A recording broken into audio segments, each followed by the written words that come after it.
One day I was curled up after a particularly horrible asthma event, and she said to me, "Mum, am I going to die and what will it be like?" How do you do it? How do you have the discussion? How do you speak the unspeakable? It's not just the patient. It is around, well, how are the family going? How is everyone else navigating this? I don't want a palliative care service because that means there's no hope and I'm going to die really soon. Palliative care is not just about dying. The understanding of death, looking for meaning is probably consistent. What meaning they find in that is different. Don't Be Caught Dead, the show bringing stories of death back to life. Here's your host, Catherine Ashton. So today I have with me Inge McGinn. She is a Senior Counsellor Caseworker from Peninsula Home Hospice, and she works alongside specialist palliative care nursing, palliative care physicians and trained volunteers in community palliative care. Inge has worked in palliative care for over 25 years. She's worked with children, teenagers, young adults and older people. Her roles have included clinical supervisor, manager, clinical family therapist and bereavement counsellor. Inge is very passionate about supporting her clients and palliative care, and I had the privilege of being a panellist with Inge at a recent Dying to Know Day event down here on the Mornington Peninsula, and I look forward to sharing more of her passion and learning how she started. Welcome to the show, Inge. Thanks, Catherine.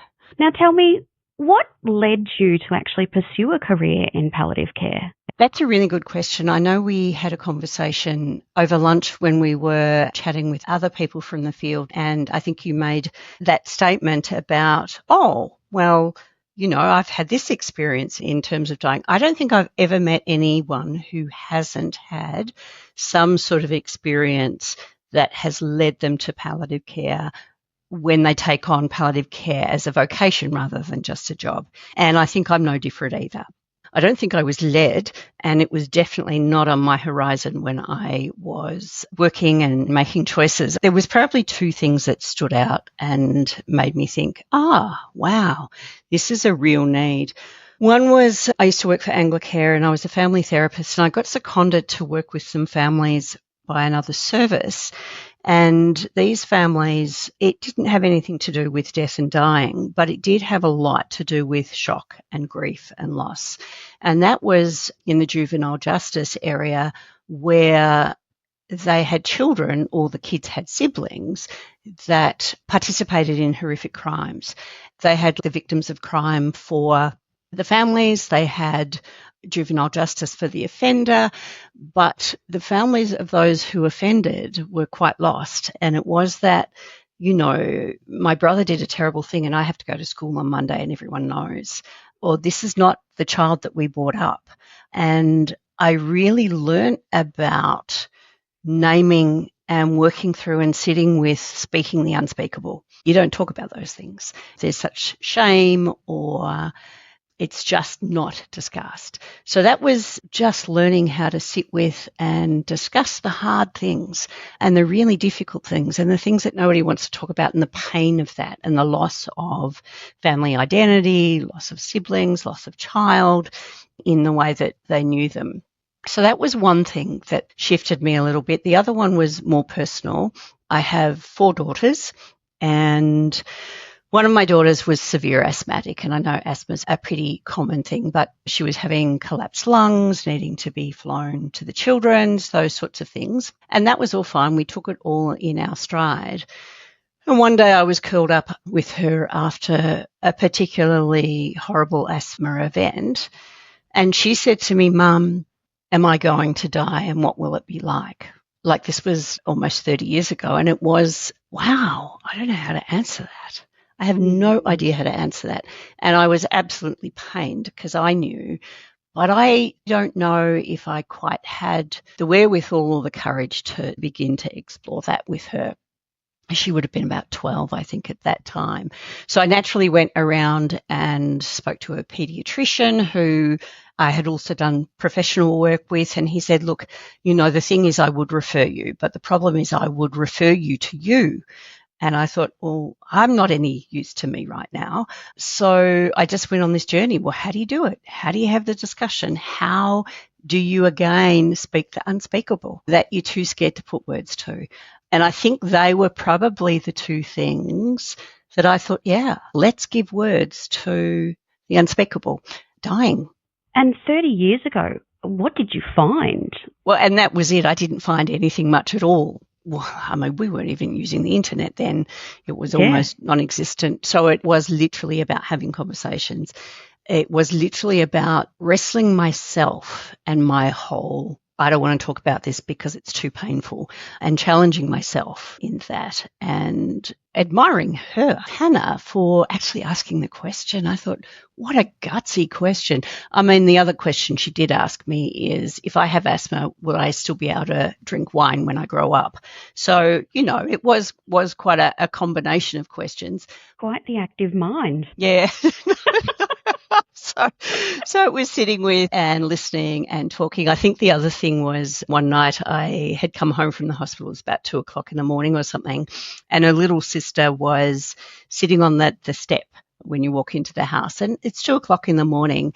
And she had stayed up all night to make sure I got home and make sure her sister was okay. And recognizing the impact on the other girls. And, you know, she would have been about 8, I think, or 9. I think 2 days later, I had to take her to the doctors for something, and she actually had shingles from the stress, and recognizing the impact that it has. And so I think they were the two things. And then I saw a position advertised with Very Special Kids, which does deal with pediatric palliative care, and they needed a representative on the peninsula. And so that's when I applied for the position and started working much more closely and loved every minute of it. It just felt like the right fit. And do you want to tell us a little bit about that organisation for people that don't know? So Very Special Kids is an organisation that works with children within Victoria that are terminal. They have a volunteer program, they have hospice, and they have family support workers that work closely with them to help navigate the system and support them throughout that whole process, as well as bereavement support afterwards. And I think it is that whole thing about both the palliative care I do now and the palliative care at VSK was very much around, it's not just the patient. It is around, well, how are the family going? How is everyone else navigating this? And that naturally appealed to my family therapy training, which is that it's the whole unit that's being affected here, and it's the whole unit that's changing, and it's the whole unit that are trying to find a balance. It's not just a medical system and a patient. So that's really what Very Special Kids does in those areas. And how was that? That must have been quite challenging, or you must have had very strong boundaries, because working with children that were the similar age to your own children, I know I personally couldn't do it. So how did you navigate that space? And I think you're right. The children were the same age as my kids. I went into it already because of previous work experience with strong personal and professional boundaries. I think the thing that stood out to me is if I had spent the day or the morning working with, say, an 8-year-old little boy whose body was just ravaged with cancer, and then going home and seeing my 8-year-old daughter and seeing someone healthy and running around. And, you know, I had to be quite mindful of, but it literally is personal and professional boundaries. But it's not negating the fact that I am a mother. And, you know, that brought with it good understanding of ages and stages of development, or the challenges of parenting, let alone the challenges of parenting a sick and potentially dying child. Know when to turn off. Make sure that your own support networks are really solid, that you have really good self-care strategies in place, that you have rituals and ways of holding yourself so that you can do the work that you do. I mean, anyone who works in the counselling field, and especially in terms of counselling and dying, I am my best tool. So if I was a carpenter or a mechanic, I'd make sure my tools were fine. I am my tool. I have to make sure I'm fine, because if I'm not fine, I can't work. Not only that, if I'm not well balanced, then you can create damage as opposed to opportunity for engaging and healing, those sorts of things. What are some of those things that you've adopted, that you've learnt over the period of time? 25 years is a long time to have been working in the palliative care space. So what is it that keeps you grounded, and what is your self-care go-tos? I think is having a rich life out of work that is engaging. I mean, thoroughly, my latest is art, and so I'm really enjoying just playing with art and creating. I think nature is another really important thing. Strong friendships, really strong friendships, and just balancing it out with everyday stuff. I'm not big on any one thing. It is actually what's going to help me feel good today, or what do I want to do today, and what's going to nurture me today, what's going to feed my soul today. And that might be, a coffee with a friend, or it might mean pulling out some water paint, or it might mean a walk, or it might mean playing in the sandpit with the grandkids. It might mean any of those things. So I'm not stuck or rigid in any particular way. I'm just happy to go with the moment, really, and make sure that I take the moment. But it seems to be that in itself, it seems to be your ritual, because you're consciously asking yourself every day, what are you going to do that makes you feel better, or so that's obviously something that's become almost innate to you. Yeah. I did have a particular ritual, and, I would still use it.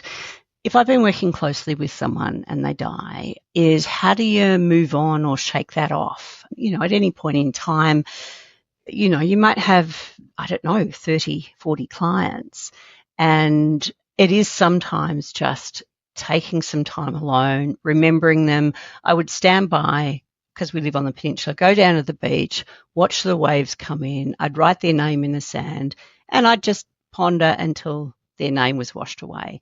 And that felt like just giving myself the moment and the person the respect they need in my own private ritual to just, okay. That was what it was, and this is what I learned, and this is what I so admire about the people or the person who died, and just give it its moment, not rush to the next or the next or the next.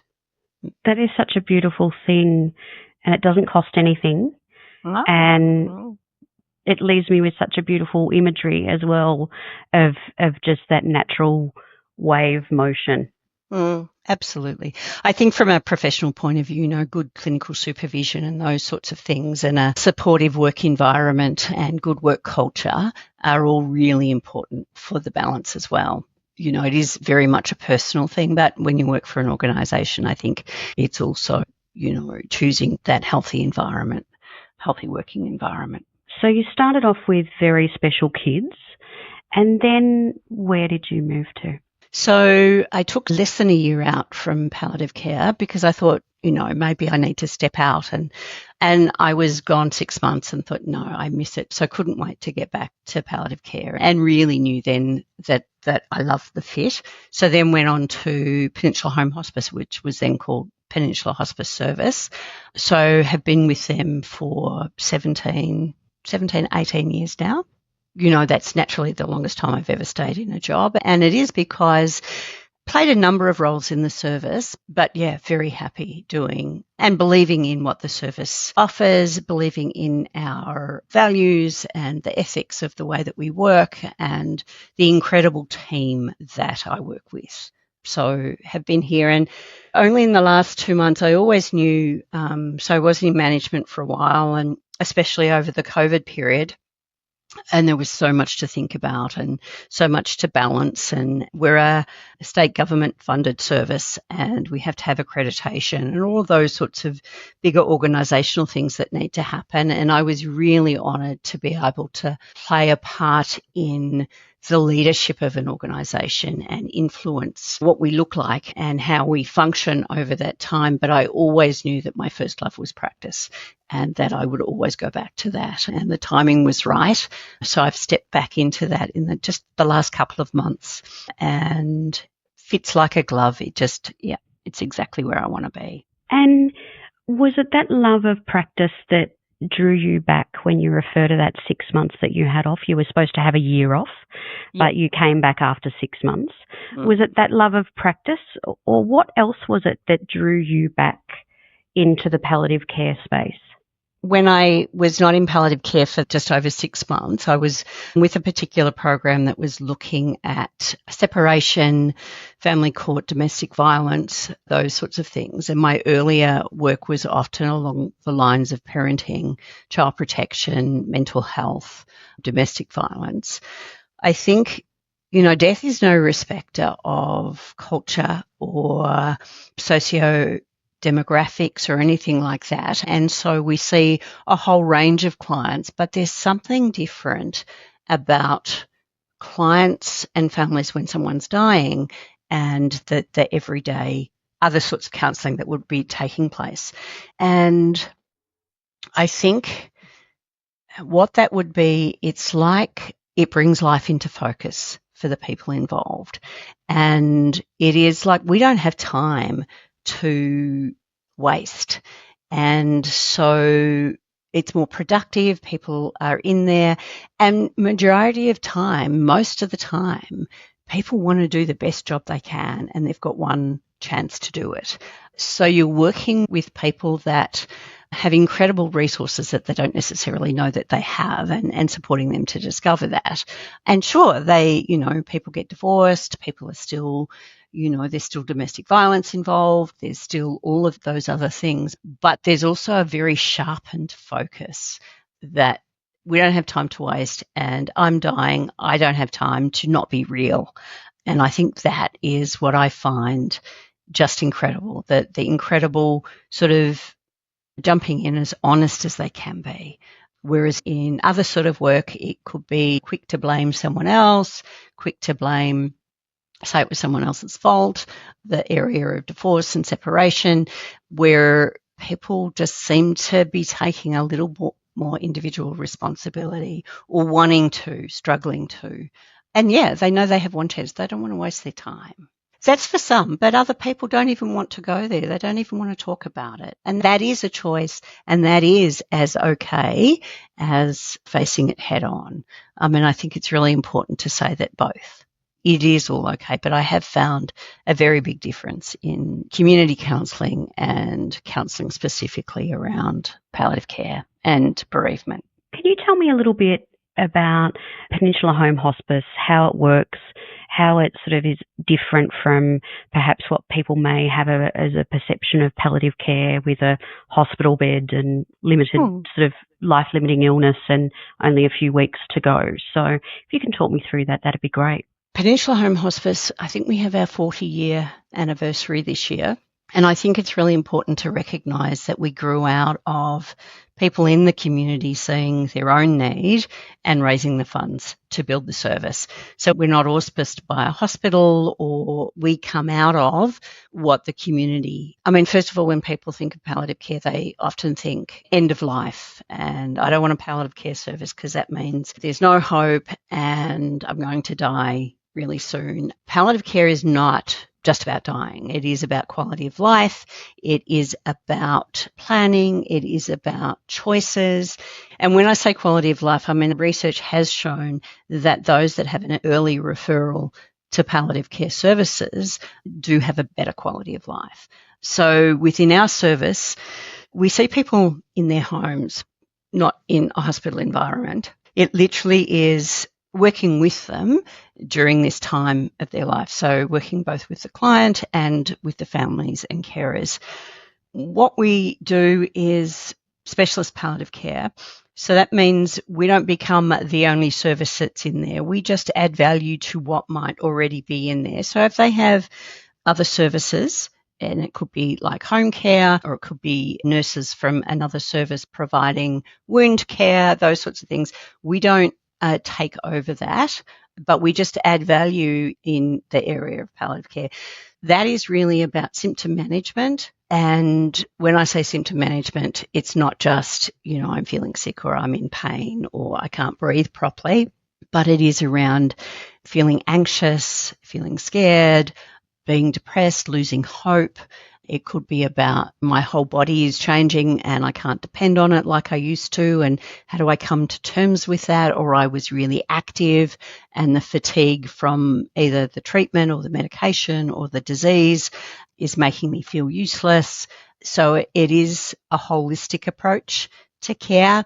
So we have a nursing team that will assess and look at symptoms, and then we have the counselling and allied health team, which will also assess and work with both the ill person and their family to go through this part of their life with them.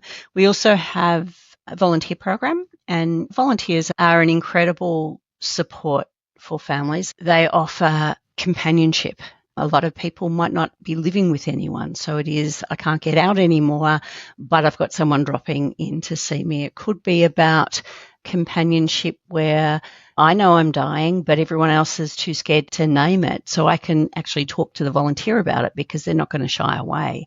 Or it could be everyone's so tense and wanting to talk about dying, I just want someone to watch the footy with me who barracks for the same team and brings me some normal into life. Volunteers are a great support, and volunteers can also give carers respite. So carers, getting some time out to take care of themselves, get their hair cut, play the game of golf that they want, attend the gym, have a coffee with a friend, but being not confident to leave the person who's unwell on their own. So we can have a volunteer pop in so that they can do those things. We also have 2 palliative care physicians. And again, we don't take over in terms of medical care. We work really closely with their GP and the doctors that know them really well. So it could be, working with the doctor, providing support and advice, the GP, in terms of medications. It could be reviewing all of that, but it is liaising well with the people already in there and not duplicating services. So just say I was diagnosed with a life-limiting illness, say cancer. I don't know what the outcome's going to be.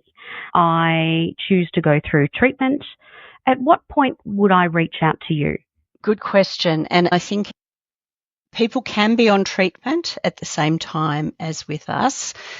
We do have clients referred who we will then discharge, and they may come back in a year or 2, but things have stabilised. So it's when there's specialist palliative care needs. So when there's something that isn't being managed, that can't be managed by the services already in there, that would be when there's a referral or people are contacting us. It is when there is treatment, but it's palliative treatment. So it's not going to cure the disease, but it may prolong life for a while longer, or it may make the symptoms less distressing, but it's not going to cure it. So it really is needs-based. So what is the need that we can add value to? What are the areas? Because not everyone who is palliative do we see, because the services are already in there, or their doctor, their family, the other services that they might be getting in to help them at home have got it all under control, and we're not needed. So it's when what is different here that we need to have an intervention, is what it's about. And it must be so unique for each individual person, because of obviously it seems to be that when you look at it as from what you were saying with a holistic perspective, that it depends on who's making up your circle around you to support you, doesn't it? Absolutely. So that's obviously quite unique. And I think that's one of the things about being cared for in the community and dying at home is the place of that broader community and supports. And so working with those arms is what makes it possible for the person to die at home. I mean, we have had people die at home who have lived alone and have been able to support that person to make that happen. But that's very individual dependent, and it's dependent on the resources, because we do come in and out, but we don't stay overnight. We are available to contact overnight, so we're a 24-hour service and we visit during the day, but it really is the community of supports around the person as much as it is around a specialist palliative care service being involved. And what do you see from your perspective as being some of the biggest challenges either the client faces and the families face when facing this situation?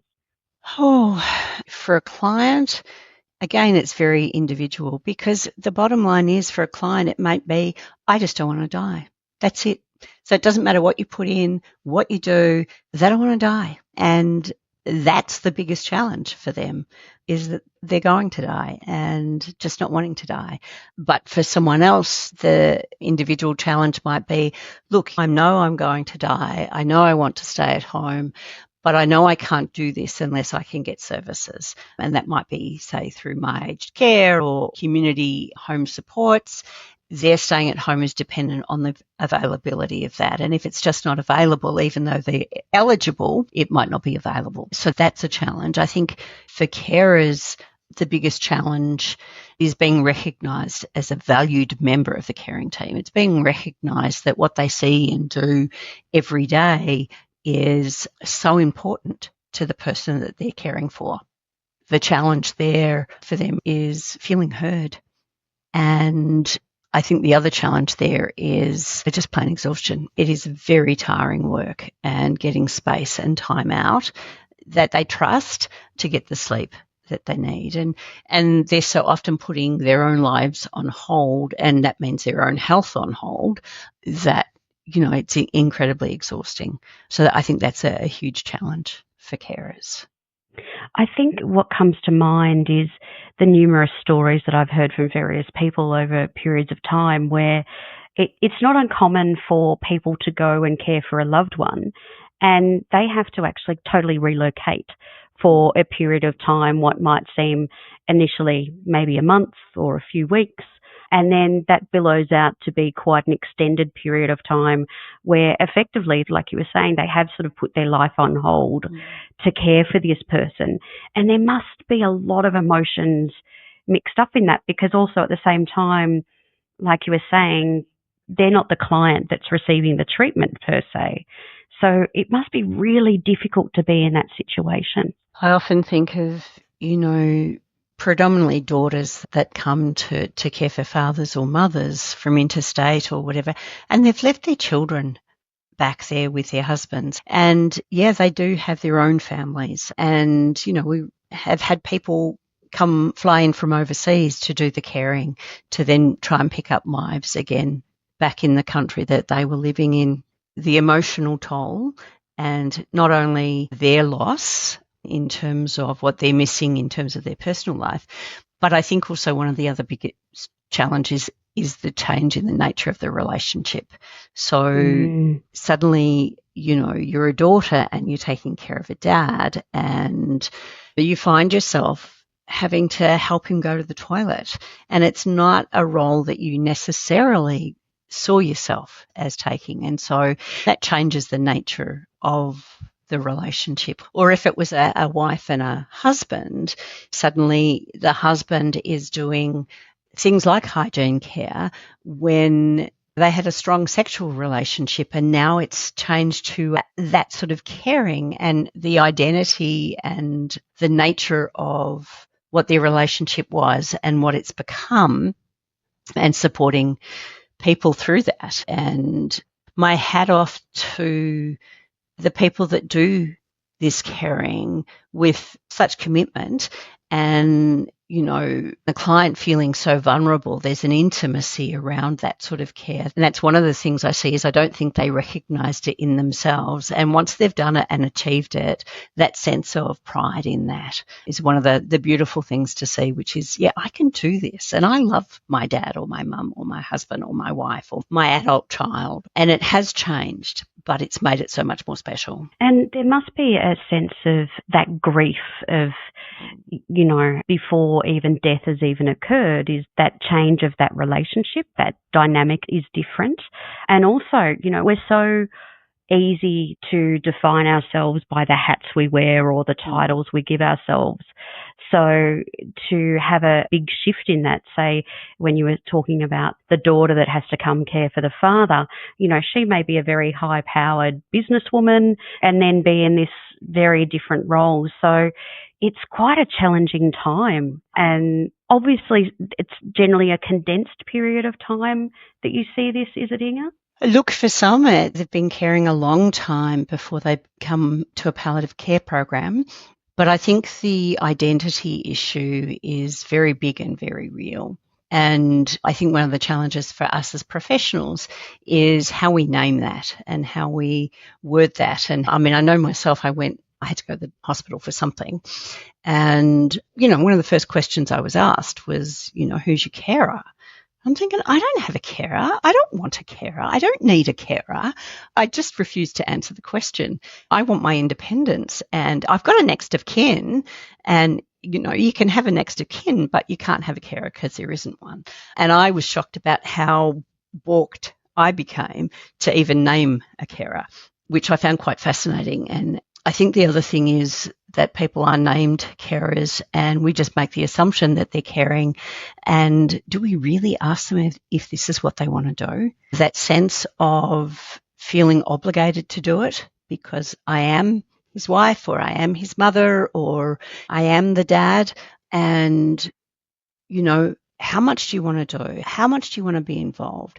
How do you want us to see you? Do you mind the label carer? And if, they're as important, then understanding their story and what they bring to the relationship and what they bring in terms of their ability to care.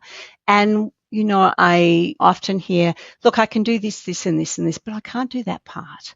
And I really appreciate the honesty again to say, no, it's not going to work. I can't do that bit. And that might be giving medications or it might be personal hygiene. And it's okay to say, that's not okay. I can't do that. But it really is, how often do we ask? We just make the assumption, they're married, they live together, they'll be fine. He'll do it. She'll do it. It's so funny that you saying that is that it's just always assumed, isn't it? Exactly. The question's never asked. Mm. Or, I think in family dynamics, there's always the one that's going to be the responsible one, always the one that, maybe named the executor. But, what was interesting when I had an interview with Greg Russo, who was the wills and estates lawyer, is he's saying that that person may not necessarily be the right person for that particular job. So it's interesting that we don't generally always have the skills to be the carer or the executor or whatever we need to be. Yet in this role, because there's no conversations generally or no open planning and, really thinking about this, is that, most of us don't have the skills for some of these jobs.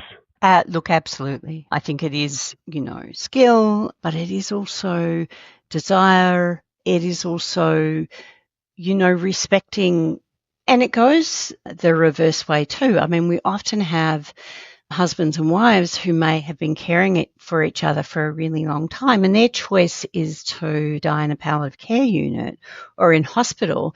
And I've often heard that for them, that was the best choice because they didn't have to be a carer anymore. They could just sit with them in hospital and be the wife or be the husband without, remember the medication, what is he eating, who's popping in to see them, I've got to change the sheets. Someone else is caring for them for the moment and I can just be with them, just be their wife, their partner, their friend, without that pressure. And I think it's really important to recognise that's just as valid. Yeah, and it's not spoken about, is it, really? No, and it was only fairly recently I was speaking to someone who had popped in and I asked them, do you want to be the carer? And they said, no one has ever asked me. And they had been caring for over 20 years. And I said, well, let's look at that. Let's unpack that over the next couple of sessions and recognising and breaking down what she can do, what she felt confident doing, where she felt she was struggling, where she could ask for support in those areas, but unpacking all of that so that she could be the person that she wanted and needed to be for her partner during this time. Wow, I think that's really important to ask those questions. Mm. I'm sure that, there'll be someone who will do a PhD on it at some stage, but just to actually take that burden of responsibility off and actually ask someone A, do you want to do this? And B, you know, you're not expected to be perfect at it. Where do you need support, you know? Absolutely.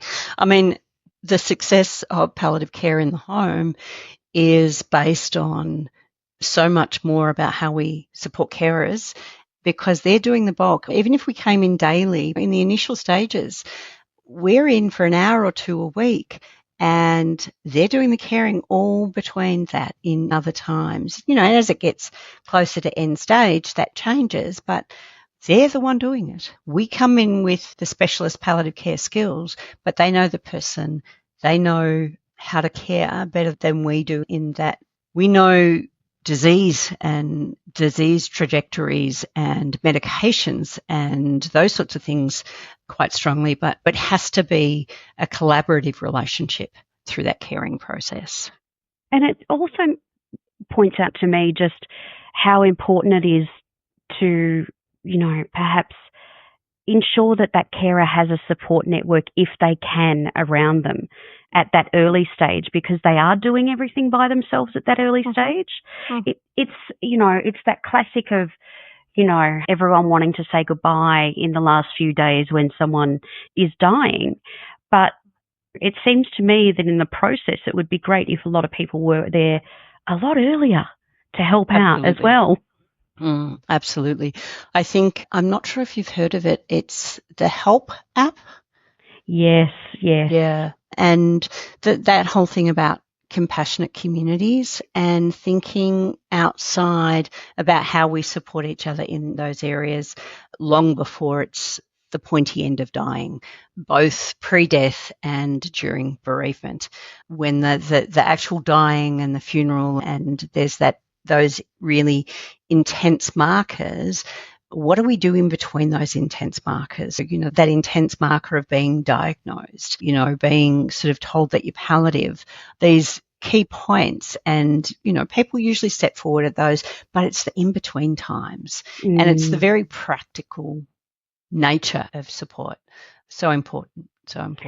I heard a story. I've spoken to Dr. Andrea Grindod, who is responsible for creating the Help app, and worked with Palliative Care Australia and La Trobe University, and I'll put a link to it in the show notes. And just the simple practicality of thinking about it when a husband and wife were, I think the husband was terminally ill, and it was just putting a call out via this app. So you create your inner circle and your outer circle, so you're not sending multiple text messages. And just the simple thing of driving lessons for their teenager. You know, something really practical like that, where we have to get the 200 hours up, you know, or 120, I can't remember now. It's only been a few years and I've forgotten. But I just thought that was a really great use of something like that, which still is life and has to go on, but someone can help when it's not like a milestone moment, you know. Yep. Compassionate communities is an amazing principle which really started overseas in the UK, and that model is something that we can also include in the show notes. That I know that there's a lot of work being done in Western Australia about trialling that particular model, where it really is leaning on people within your community to actually call out who needs support in services and in really everyday life. And that's a really beautiful model that has worked very, very well over there, and I think it's had quite a bit of success here in Australia as well. So, yeah, things to look forward to, isn't it? But I think we see it happening more informally, and it is, you know, neighbours. Someone lives alone. I was visiting a client fairly recently, and we were chatting, and the carer had her own health issues and recent operations and was having difficulty working.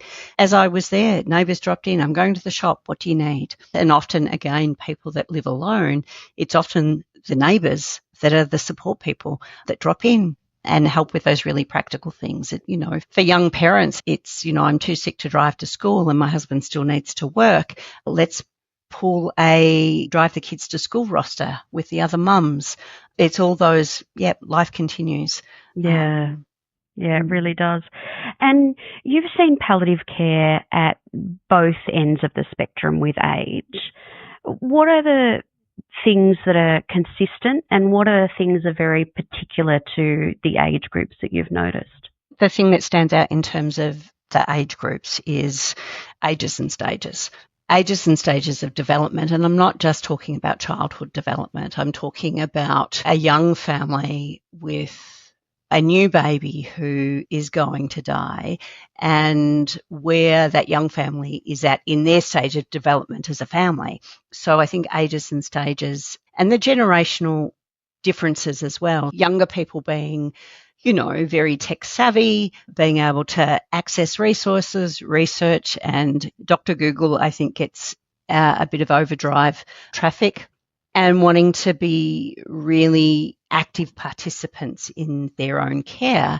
And for some of the older generation, it could be around, well, I trust my doctor and he said take this, so I'll just take this. So there's difference in thinking right throughout the different sort of ages. And, for a child, not recognizing that dying means forever. So I think there's that a lot of difference around depending on generationally where they're at and their own ages and stages. And for older people who, I was working with someone fairly recently and that they said, look, I've been ready to die for the last 20 years.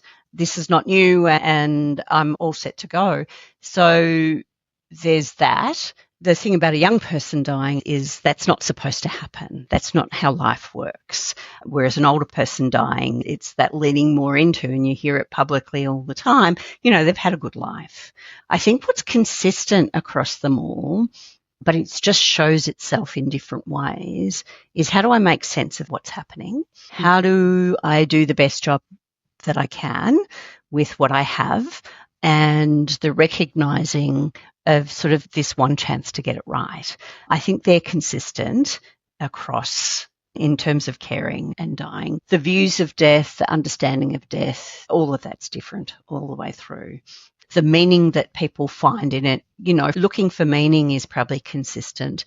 What meaning they find in that is different generationally as well, I think. And when you're outside or one of those out of circles of support, what do you suggest would be the way in which you can assist supporting either the carer or the family?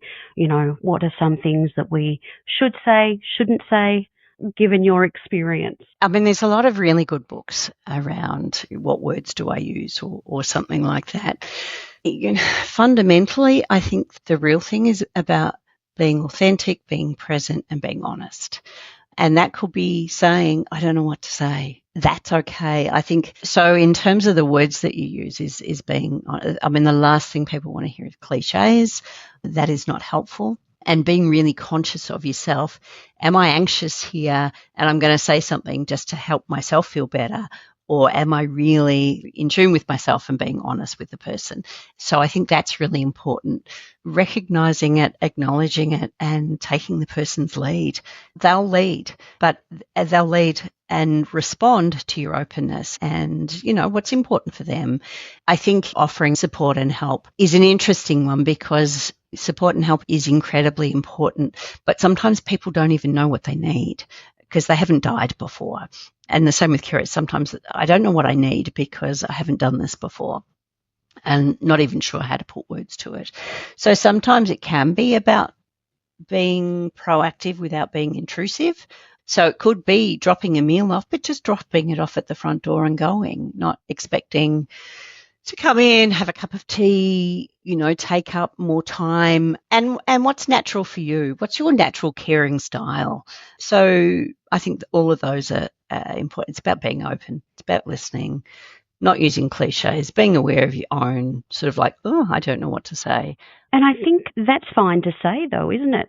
I don't know what to say, because I think for the default position, that's when the cliches come out, isn't it, very quickly? Yep. And I think even if you don't say, I don't know what to say out loud, say it to yourself and you recognise, I actually don't know what to say.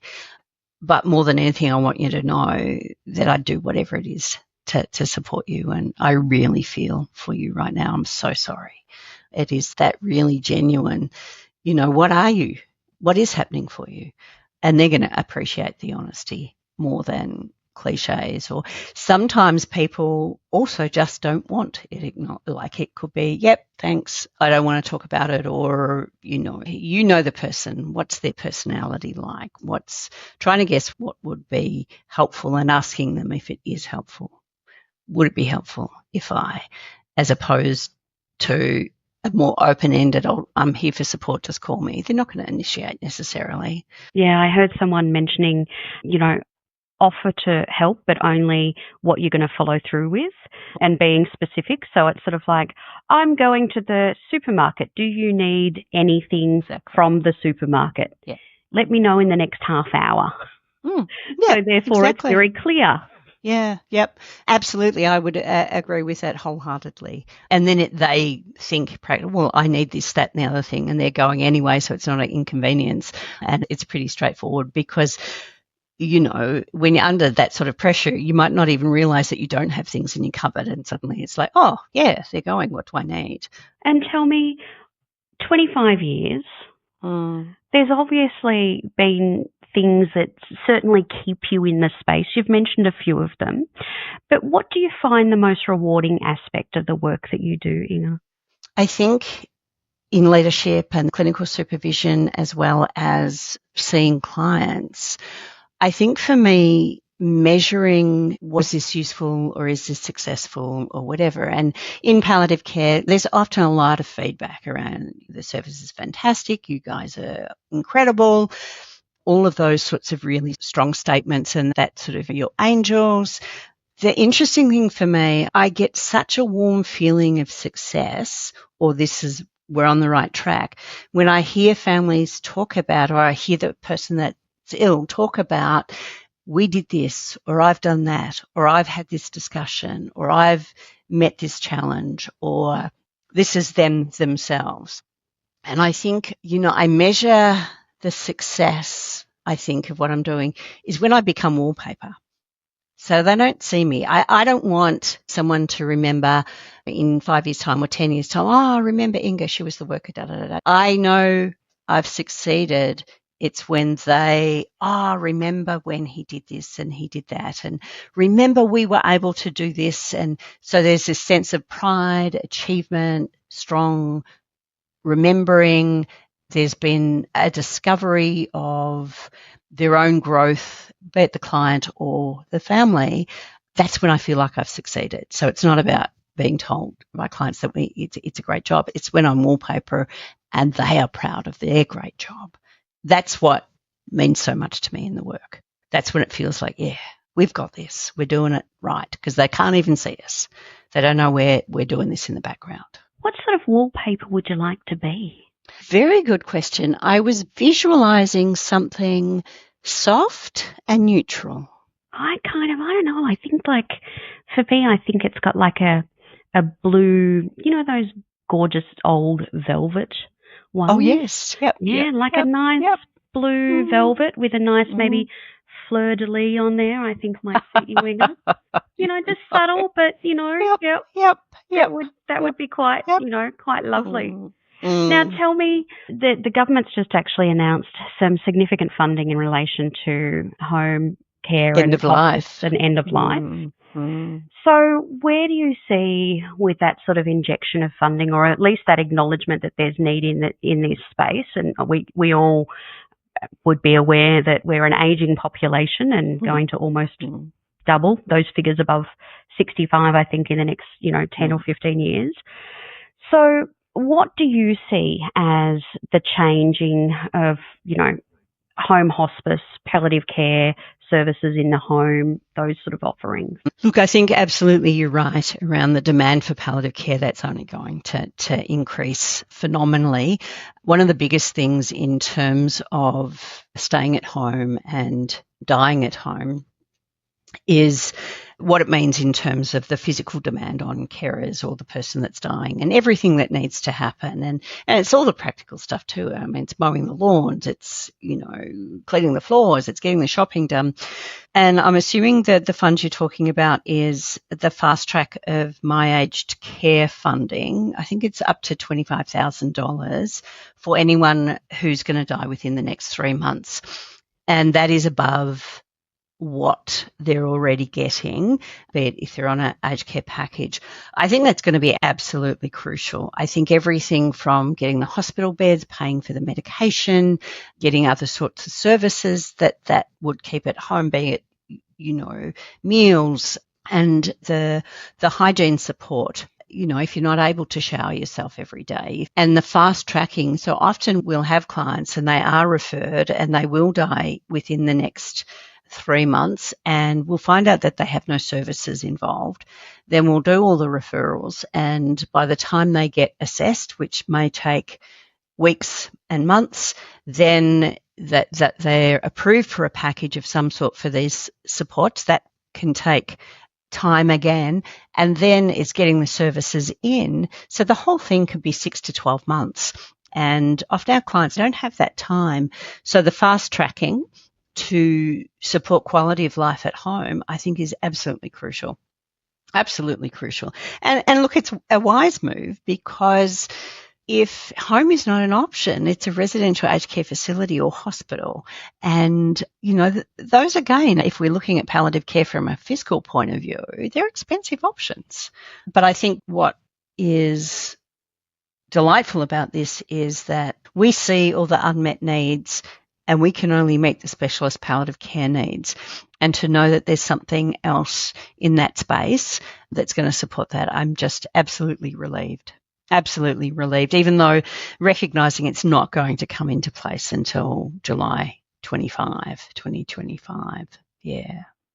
But it's well needed. And Inga, just to the point that you were talking about then, so if someone could take up to 12, 18 months to be assessed and then have services offered to them through the My Care Aged package. Yep. What's it? My Aged Care. Yeah. Thank you. My Aged Care package. Therefore, should we be encouraging people to try and get that assessment earlier? Absolutely. Even before they really need it, so their house is actually even assessed, so what they may need at some stage? What happens is they're only assessed for what's actually happening at that moment. Okay. So they often will need to be reassessed if they're deteriorating. But I think the other thing around that, and one of the other challenges, I think you asked me the question around the challenges, is quite a complex system. I find it really complex in terms of, this service does this assessment, this service does that. You get a code for this and you get a code for that. And then that service picked up that code, and then all of them need to do assessments, and professionals find it difficult to understand, let alone someone who is unwell, maybe not IT savvy, has had so many calls for so many assessments. And some of our clients, they'll get a call saying, yep, we're ready for an assessment. And it's sort of like, I don't even know who you are. And they'll just hang up on them. So they've missed that chance, and we'd have to call again and try and arrange it all. So knowing it's available, understanding it, getting yourself assessed for supports is wise if you're needing supports at home. But I don't know necessarily if getting it done earlier, inverted commas, is because you'll only be assessed for what you need at that time. If you need to change, you'll need another assessment. Wow, I couldn't even get the correct name of the package right. So it is very challenging for me to navigate. Lee, I think it's, yeah, it's, like I said, it's navigating for professionals, let alone clients and families, and when you're unwell and under stress. Do you have any other thoughts that you'd like to share or advice with us, Inga? I think the thing is that we are all going to die. Dying is a natural part of life, and yet how can we as a community, both a professional community as well as a social community, do that well? I think anything that moves us in that direction, that human side of people and the compassionate side of people, I think anything that's going to support that and bring that out, I think, wow, go for it. So I really do appreciate your work. I think information is such a huge part of that. Education and information is so important, because people haven't died before. They don't know how to do this. Yeah, you don't get a rule book. No, exactly. So thank you for your work, Catherine. I think it's really important. Yeah. Oh, thanks, Inga. Thank you so much for being on the show. It's been my pleasure. Don't be caught dead forgetting to subscribe. And here are some more videos we know you'll love.